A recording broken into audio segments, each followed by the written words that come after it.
Fin dalla metà del VII secolo si aprì una contesa tra la diocesi di Siena e quella di Arezzo per far valere la propria giurisdizione su 18 pievi che, situate in territorio senese, ricadevano sotto la competenza aretina.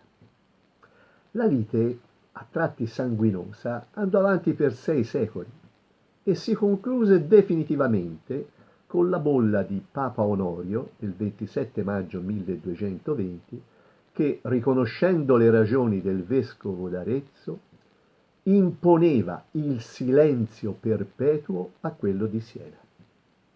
Questa è la storia.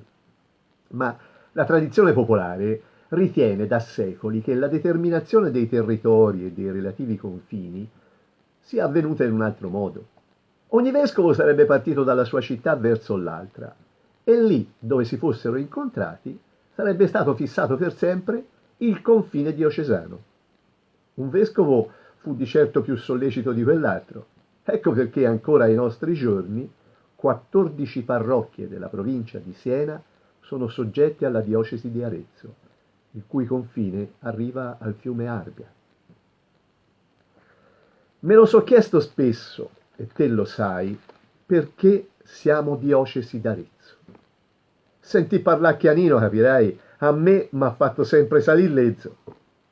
Sembra che a provocare questo misfatto fu un vescovo di Siena, un crapulone, che, andato a letto tardi e soddisfatto, dormì fino a desina, quel coglione.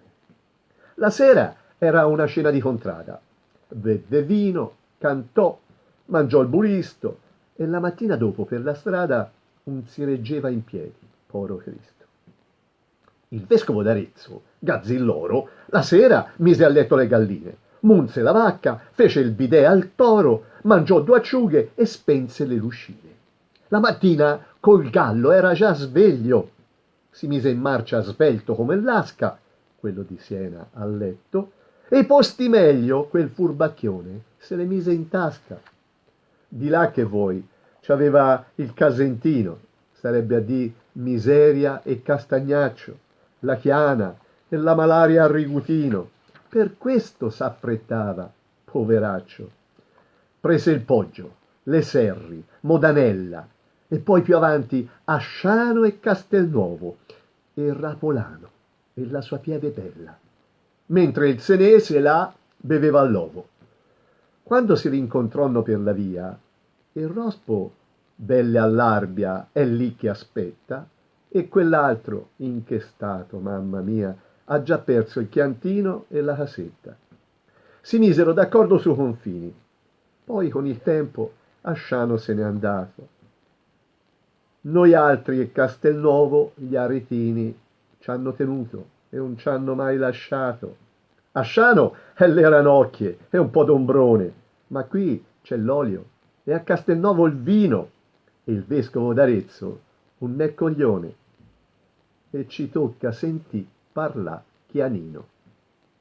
Poi però sapete, per la carenza di preti la situazione un po' è cambiata. A causa della carenza di clero nostrale, molte delle parrocchie delle diocesi di Arezzo, fra cui Rapolano e le Serre di Rapolano, sono state affidate ormai da anni a sacerdoti polacchi. Forse mi lamentai di gamba sana. Quella parlata almeno era nostrana. Ora i preti che c'è, pensa lo smacco. Il Vangelo lo fanno, ma in polacco.